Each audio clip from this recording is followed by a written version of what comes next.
નમસ્કાર મિત્રો, હું રાજેશ ભાસ્કર આપ સૌનું યુટ્યુબમાં આપણી આ ચેનલ પર સ્વાગત કરું છું. મિત્રો, આજે આપણે તારીખ 23 ફેબ્રુઆરી 2026ના કેટલાક મોસ્ટ ઇમ્પોર્ટન્ટ કરંટ અફેર અને અગાઉની પરીક્ષામાં પૂછાયેલા કેટલાક ઇમ્પોર્ટન્ટ પ્રશ્નો વિશે ડિટેલમાં ચર્ચા કરીશું, જે આપને આવનારી પરીક્ષા માટે ખૂબ જ ઉપયોગી સાબિત થશે. તો મિત્રો, આપ આ ચર્ચા સાથે જોડાઈ રહેજો અને વિડીયોને પહેલેથી લઈને છેલ્લે સુધી પૂરેપૂરો જોવાનો આગ્રહ રાખજો. તો ચલો મિત્રો, શરૂ કરીએ. શરૂઆત કરતાં પહેલાં જણાવી દઉં કે જો તમારે આપણી આ યુટ્યુબ ચેનલને સબસ્ક્રાઇબ કરવાની બાકી હોય તો ચેનલને સબસ્ક્રાઇબ કરજો, નોટિફિકેશન બેલ આઇકોનને પ્રેસ કરીને. અને જો તમને વિડીયો પસંદ આવે તો વિડીયોને લાઈક કરજો, પરંતુ તમારા જેટલા પણ મિત્રો જેઓ કોમ્પિટિટિવ એક્ઝામની તૈયારી કરી રહ્યા છે એ બધા મિત્રો જોડે આ વિડીયોની લિંકને શેર કરવાનું ભૂલશો નહીં, તમે જે તે સોશિયલ મીડિયા એપ્લિકેશન વાપરતા હો એમાં. ચલો તો શરૂઆત કરીએ. સૌપ્રથમ જોઈશું અગાઉની પરીક્ષામાં પૂછાયેલા બંધારણના પ્રશ્નો, જેના જવાબો તમારે મને કમેન્ટ બોક્સમાં લખીને જણાવવાના છે. અને વિડીયોના લાસ્ટમાં જ્યારે હું તમને આ દરેક પ્રશ્નના જવાબ જણાવું ત્યારે તમારે ચેક કરવાનું છે કે તમે આપેલા પ્રશ્નના જવાબમાંથી કેટલા પ્રશ્નો જવાબ સાચા છે. અને જેટલા પણ પ્રશ્નો જવાબ સાચા હોય એનો આંકડો તમારે લખવાનો છે કમેન્ટમાં કે 10માંથી કેટલા સાચા છે. ડેલી જીકે ટેસ્ટમાં આપણે રોજ 10 પ્રશ્નો પૂછે છે, એમાંથી 5 પ્રશ્નો બંધારણના હોય છે. બાકીના જે 5 પ્રશ્નો છે એ ગુજરાતની ભૂગોળના છે. તો તમે તમારા આન્સર આપો નીચે કમેન્ટ બોક્સમાં, અને હું આજના કરંટ અફેરના જે ઇમ્પોર્ટન્ટ પ્રશ્નો છે, એટલે કે કરંટ અફેરનો પ્રથમ ટોપિક છે, એની શરૂઆત કરું છું. આજનો પ્રથમ પ્રશ્ન છે કે કવિ કાગની કેટલામી પુણ્યતિથિ નિમિત્તે વાણી તો અમૃત વદા આ ગ્રંથનું વિમોચન કરવામાં આવ્યું? તો જવાબ આવશે 49મા નંબરની. કેટલામાં નંબરની? 49મા નંબરની. તો અમરેલીના મજાદાર એટલે કે કાગધામ ખાતે 21મી ફેબ્રુઆરી 2026ના રોજ પદ્મશ્રી દુલાભાયા કાગની 49મી પુણ્યતિથિની ભવ્ય ઉજવણી કરવામાં આવી. આ પ્રસંગે તેમના જીવન પર આધારિત ખાસ ગ્રંથનું વિમોચન કરવામાં આવ્યું. અને આ ગ્રંથનું વિમોચન કોના દ્વારા કરવામાં આવ્યું? તો પૂજ્ય શ્રી મોરારજી બાપુ દ્વારા. પુસ્તકની વાત કરીએ તો 23 વર્ષ બાદ, કેટલા વર્ષ? 23 વર્ષ બાદ વાણી તો અમૃતવદા ગ્રંથની નવી આવૃત્તિ પ્રસિદ્ધ કરવામાં આવી છે. આની વિશેષતા શું છે ખબર છે? કે QR કોડની સુવિધા છે. પુસ્તકમાં આપેલા QR કોડને સ્કેન કરીને વાચકો કાગ બાપુના અવાજમાં લોક રામાયણ અને અન્ય રચનાઓ સાંભળી શકશે. એવોર્ડ વિતરણ પૂજ્ય મોરારી બાપુના હસ્તે 25 જેટલા લોક કલાકારો અને સાહિત્યકારોને લોક સાહિત્ય એવોર્ડ આપી સન્માનિત કરવામાં આવ્યા હતા. સંપાદનની વાત કરીએ તો આ મહત્વપૂર્ણ ગ્રંથનું સંપાદન અંબાદાન રોહડિયા એમના દ્વારા કરવામાં આવ્યું છે. ઓકે, તો યાદ રાખજો. તમને ખબર છે, રિસન્ટલી આપણે ભણ્યા હતા, આપણા ગુજરાતના સીએમ છે શ્રી 17મા નંબરના ભૂપેન્દ્રભાઈ પટેલ. તો ભૂપેન્દ્રભાઈ પટેલના હસ્તે કોઈ એક પુસ્તક છે એનું વિમોચન કરવામાં આવ્યું હતું. તમને કહી દઉં કે દેશભક્તિ કહી શકીએ તો એ પ્રમાણનું છે કોઈ પુસ્તક. બરાબર છે? તમને ખ્યાલ હોય તો તમે જણાવી શકો છો. ઓકે, કમેન્ટમાં લખીને. દર વર્ષે વિશ્વ શાંતિ અને સમજણ દિવસ ક્યારે મનાવવામાં આવે છે? તો આજનો દિવસ એટલે કે 23મી ફેબ્રુઆરી છે, એને કહેવાય છે વિશ્વ શાંતિ અને સમજણ દિવસ, world peace and understanding day. બરાબર છે? જોઈ લઈએ આપણે એના વિશે. તો રોટરી ક્લબ છે એનો જન્મદિવસ 23મી ફેબ્રુઆરીએ છે, જે વિશ્વ શાંતિ અને સમજણ દિવસ પણ છે. શિકાગો ઇલિનોઇસની અંદર એક ડાઉનટાઉન ઓફિસ બિલ્ડિંગમાં 4 માણસો મિટિંગ માટે ભેગા થયા હતા. વર્ષ 1922માં આ સભા એક સત્તાવાર સંસ્થા બની ગઈ. તેને રોટરી ઇન્ટરનેશનલ અથવા તો રોટરી ક્લબ આપવામાં આવ્યું નામ. કેમ કે એમની જે મિટિંગ સ્થાનો હતા ને રોટેટ થતા હતા, એટલે તેઓએ ક્લબનું નામ રોટરી રાખ્યું. આંતરરાષ્ટ્રીય શાંતિ અને સમજણ દિવસ એક સદી કરતાં પણ વધુ સમય પછી વિશ્વની સૌથી મોટી ચેરિટી સંસ્થાઓમાંની એકની રચનાને યાદ કરે છે. અહીંયા આપણે એ તો ભણ્યા કે આંતરરાષ્ટ્રીય શાંતિ અને સમજણ દિવસ અથવા તો વિશ્વ શાંતિ અને સમજણ દિવસ. તો તમારા માટે પ્રશ્ન શું છે કે વિશ્વ શાંતિ અથવા તો શાંતિ માટેનો આંતરરાષ્ટ્રીય દિવસ એ ક્યારે મનાવવામાં આવે છે? જો તમને આન્સર આવડે તો કમેન્ટમાં લખજો. વિશ્વ શાંતિ અને સમજણ દિવસ તેને સાર્વત્રિક મહત્વ આપવા માટે કેટલીક વિશિષ્ટ થીમ પર ધ્યાન કેન્દ્રિત કરે છે, જેમ કે મૂળભૂત શિક્ષણ, સાક્ષરતા, સમાનતા, આર્થિક સમુદાય વિકાસ, રોગ નિવારણ વગેરે. ઓકે, વિશ્વ શાંતિ દિવસ તમારે જણાવવાનું છે ક્યારે મનાવવામાં આવે છે. ભારત અને ફ્રાન્સનું સંયુક્ત સાહસ. ભારતમાં થશે હેમર મિસાઇલનું ઉત્પાદન. તો ભારતની જે ભારત ઇલેક્ટ્રોનિક્સ લિમિટેડ, ફ્રાન્સની છે સેફ્રાન, આ બંને શું કરવાના છે? ભારતની અંદર મિસાઇલનું ઉત્પાદન એ પણ 60% જેટલું ભારતમાં કરશે. મુખ્ય વિમાનની વાત કરીએ તો આ મિસાઇલ મુખ્યત્વે રાફેલ ફાઇટર જેટમાં વપરાય છે. પહેલી વસ્તુ તો એનું ફૂલ ફોર્મ છે હેમર. તો highly agile modular munition extended range એનું નામ છે. બીજું પણ એક નામ છે જે છે AASM, એટલે કે આર્નામેન્ટ એર સોલ મોડ્યુલેર. હવે આ એક સ્માર્ટ વેપન કિટ છે. સામાન્ય બોમ્બ હોય ને એને ગાઇડેડ વેપનમાં ફેરવી નાખે. ક્ષમતા છે 125 કિલોગ્રામની. 1000 કિલોગ્રામ સુધી બોમ્બ સાથે સુસંગત છે. અને ચોકસાઈ જોઈએ તો એની જે સર્ક્યુલર એરર પ્રોબેબલ 1 થી 10 મીટરની છે. ઓપરેશનલ ઇતિહાસ: મે 2025માં ઓપરેશન સિંદૂરમાં આનો સફળ પ્રયોગ કરવામાં આવ્યો હતો. બરાબર છે. તમારા માટે પ્રશ્ન છે કે રિસન્ટલી આપણે ફ્રાન્સ જોડે 3.25 લાખ કરોડના કરાર કર્યા છે રાફેલ માટે. તો કેટલા રાફેલ વિમાન લાવવાના છે? કમેન્ટમાં લખીને જણાવો.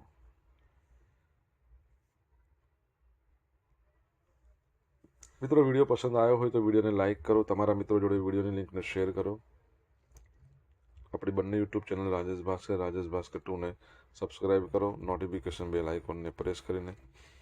જો તમારે ડેલી કરંટ અફેરની PDF જોઈતી હોય તો આપણી ટેલિગ્રામ ચેનલને જોઈન કરી લો. ડેલી કરંટ અફેરની PDF તમને અહીંયા મળશે જોવા, સાથે પોલ્સ પણ રમવા મળશે. ભારતની પ્રથમ ગ્રાફીન પોલિસી મંજૂર કરનાર રાજ્ય કયું છે? જવાબ આવશે કેરળ. તો કેરળ સરકારે ફેબ્રુઆરી 2026માં ભારતની પ્રથમ વ્યાપક ગ્રાફીન પોલિસીને મંજૂરી આપી. આ નીતિ દ્વારા કેરળ આ અદ્યતન સામગ્રીના સંશોધન અને ઉત્પાદન માટે વૈશ્વિક હબ બનવા તરફ ડગ માંડી રહ્યું છે. હવે કેરળની વાત કરીએ તો કેરળ સરકાર છે ને એ એક ઔદ્યોગિક પાર્ક બનાવી રહ્યા છે. કઈ જગ્યાએ? પાલક્કાડમાં. તો એક સમર્પિત ગ્રાફીન ઇન્ડસ્ટ્રીયલ પાર્ક સ્થાપિત કરશે. અને આના માટે કેટલું રોકાણ કરવામાં આવ્યું છે? તો ડિજિટલ ઇનોવેશન સેન્ટર માટે 200 કરોડ રૂપિયાના રોકાણની જોગવાઈ કરવામાં આવી છે.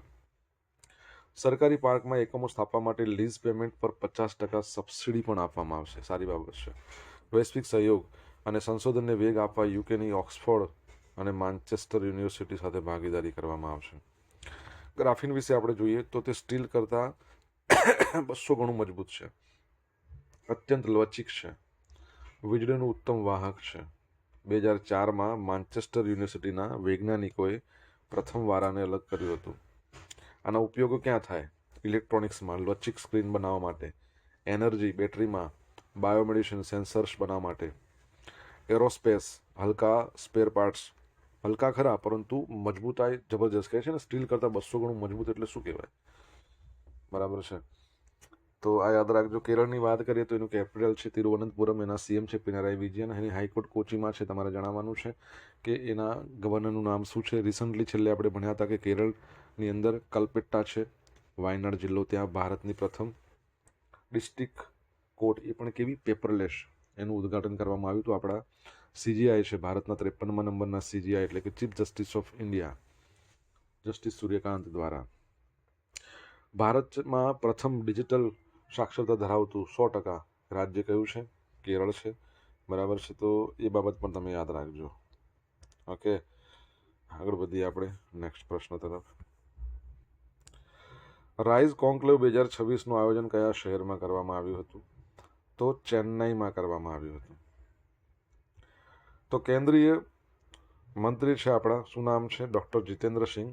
એમણે ચેન્નઈ ટ્રેડ સેન્ટર છે ત્યાં 2 દિવસીય રાઇઝ એટલે કે રિસર્ચ, ઇન્ડસ્ટ્રી, સ્ટાર્ટઅપ, એન્ટરપ્રેન્યોરશિપ, આ કોન્ક્લેવનું ઉદ્ઘાટન કર્યું. આમાંનો મુખ્ય ઉદ્દેશ શું છે? તો જેટલી પણ સંશોધન સંસ્થાઓ છે, ઉદ્યોગો છે, સ્ટાર્ટઅપ છે, બધાને એક જ મંચ પર લાવવાના છે. ભારતના ઇનોવેશનના ભાવિને મજબૂત બનાવવાનું છે.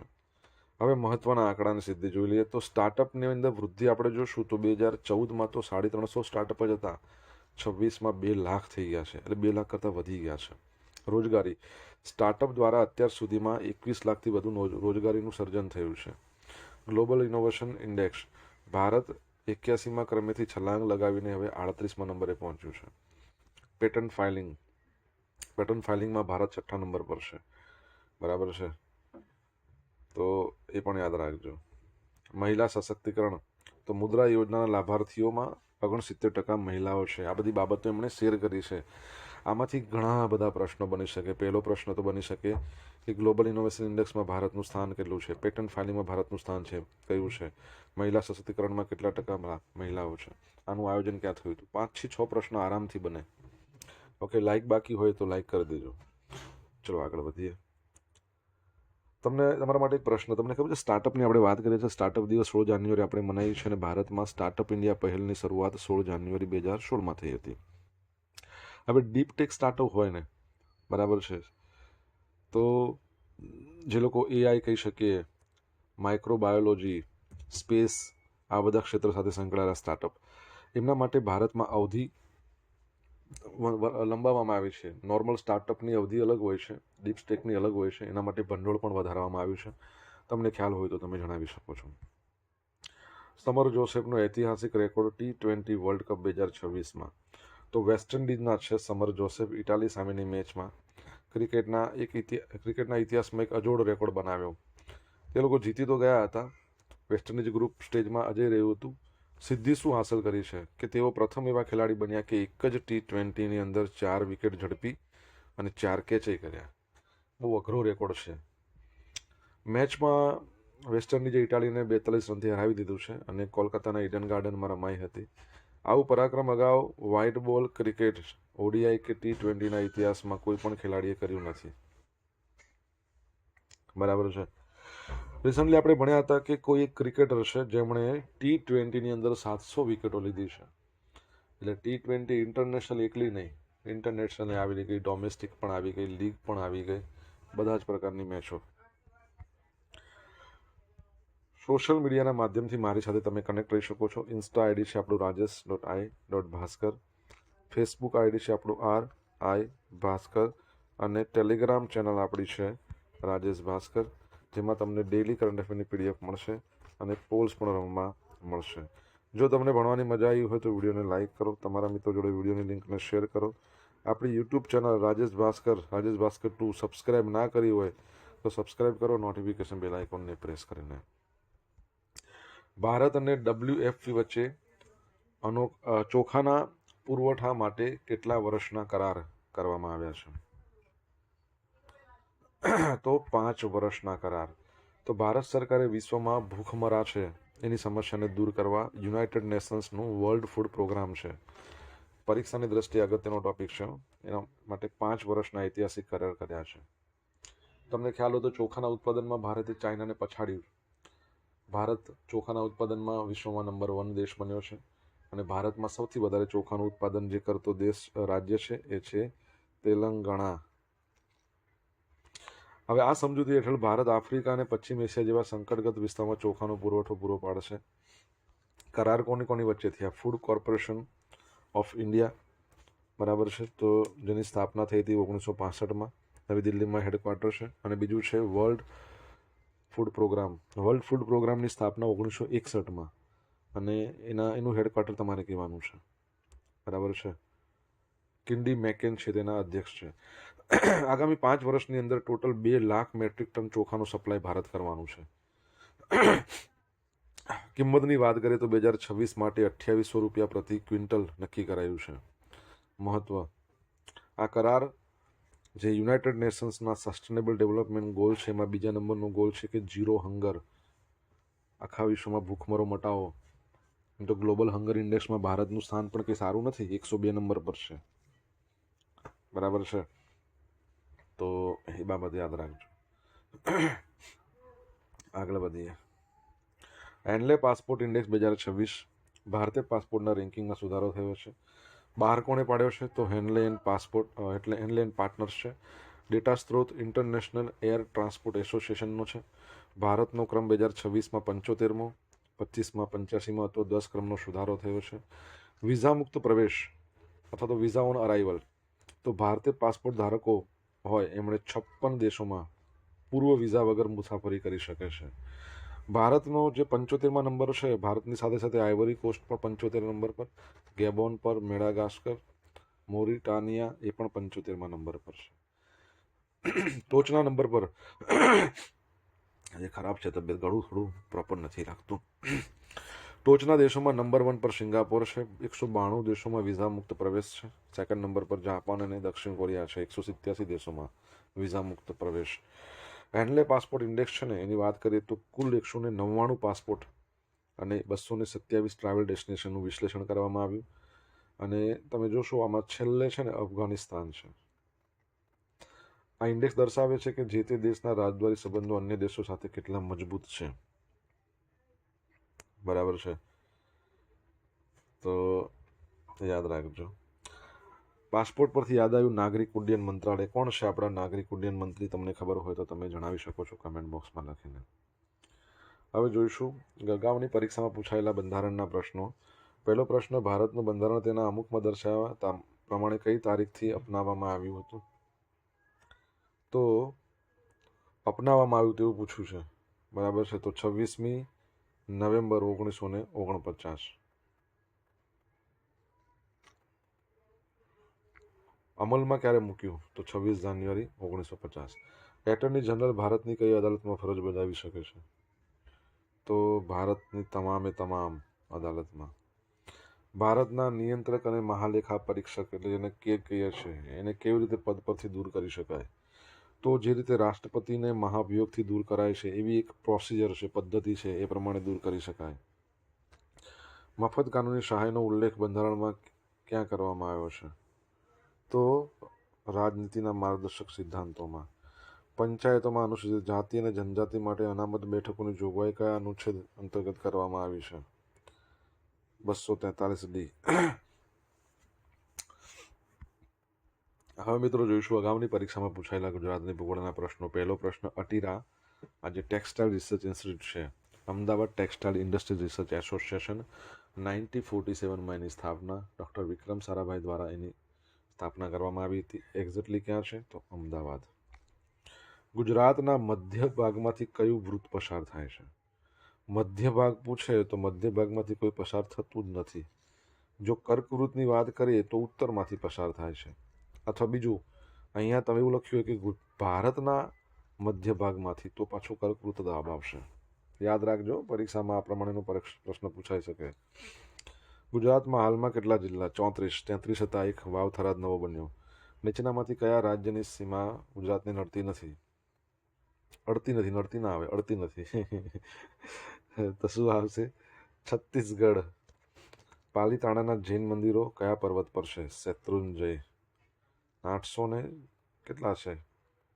મને પણ આંકડો યાદ નથી. 846 કે 863 આટલા કંઈક છે જૈન દેરાસરો. કમેન્ટમાં લખજો એકવાર. 863 છે મારા ખ્યાલથી. રાજ્યની સૌથી આધુનિક જેલનું નિર્માણ ક્યાં કરવામાં આવશે? ગઈકાલે જે પ્રશ્ન પૂછ્યા તેનો જવાબ છે તો દહેગામમાં. સેકન્ડ પ્રશ્ન, ભારતની પ્રથમ મોબાઈલ આધારિત એઆઈ રિમોટ ઈ વોટિંગ સિસ્ટમ કઈ જગ્યાએ શરૂ? તો બિહાર દ્વારા. હવે આજે પૂછેલા પ્રશ્નો જવાબ જોઈ લઈએ. પહેલો પ્રશ્ન પૂછ્યો હતો કે રિસન્ટલી આપણા જે સીએમ છે શ્રી ભૂપેન્દ્રભાઈ પટેલ, એમણે મારા રાષ્ટ્ર પ્રથમની કલ્પના આ પુસ્તક છે એનું વિમોચન કર્યું. સેકન્ડ પ્રશ્ન, વિશ્વ શાંતિ દિવસ 21મી સપ્ટેમ્બર. શાંતિને સ લખીએ છીએ અને 21 સમજવાના, અને સ બોલીએ એટલે સપ્ટેમ્બર. ત્રીજો પ્રશ્ન, ભારત અને ફ્રાન્સ છે એમના બંને વચ્ચે 114 રાફેલ વિમાનો માટે કરાર થયા છે. ચોથો પ્રશ્ન, કેરળના ગવર્નરનું નામ રાજેન્દ્ર અર્લેકર. પાંચમા નંબરનો પ્રશ્ન, સ્ટાર્ટઅપ. બરાબર, સ્ટાર્ટઅપની આપણે વાત કરીએ તો ડીપટેક સ્ટાર્ટઅપ માટેની અવધિ 20 વર્ષની કરી છે અને 300 કરોડનું ભંડોળ કરી દીધું છે. છઠ્ઠો પ્રશ્ન છે, રાશિદ ખાન જેઓ અફઘાનિસ્તાન ક્રિકેટ છે એના તેઓ કેપ્ટન છે, 700 વિકેટ લીધી છે T20. સાતમો પ્રશ્ન, તો વર્લ્ડ ફૂડ પ્રોગ્રામ છે એનું હેડક્વાર્ટર રોમમાં છે. રોમ બોલે તો ઇટલી. અને આઠમો પ્રશ્ન છે, જ્યોતિરાદિત્ય સિંધિયા છે એ આપણા નાગરિક ઉડ્ડયન મંત્રી છે. ગઈકાલના કરંટ અફેરમાંથી પૂછેલા કેટલાક ઇમ્પોર્ટન્ટ પ્રશ્નો જોઈએ, જેના જવાબો તમારે કમેન્ટમાં લખવાના. પહેલો પ્રશ્ન, દેશના પ્રથમ CBDC આધારિત PDSનો પ્રારંભ કયા શહેરમાંથી કરવામાં આવ્યો? ભારતમાં ગીગાવોટ સ્કેલ AI ફેક્ટરી બનાવવા માટે કઈ બે કંપનીઓ ભાગીદારી કરી છે? જો જવાબ આવડે તો કમેન્ટ બોક્સમાં લખજો. આ હતા આજના દિવસના કેટલાક મોસ્ટ ઇમ્પોર્ટન્ટ કરંટ અફેર. સાથે આપણે જોયું અગાઉની પરીક્ષામાં પૂછાયેલા કેટલાક ઇમ્પોર્ટન્ટ પ્રશ્નોના જવાબોની સાથે. આશા રાખું બધાને ભણવાની મજા આવી હશે. મજા આવી હોય તો વિડીયોને લાઇક કરો, તમારા મિત્રો જોડે વિડીયોની લિંકને શેર કરો. આપણી બંને યુટ્યુબ ચેનલ રાજેશ ભાસ્કર 2ને સબસ્ક્રાઇબ કરો, નોટિફિકેશન બેલ આઇકોનને પ્રેસ કરીને. તો મિત્રો thank you so much for watching this video. Have a nice day. Jai Hind, જય ભારત, જય ગરવી ગુજરાત.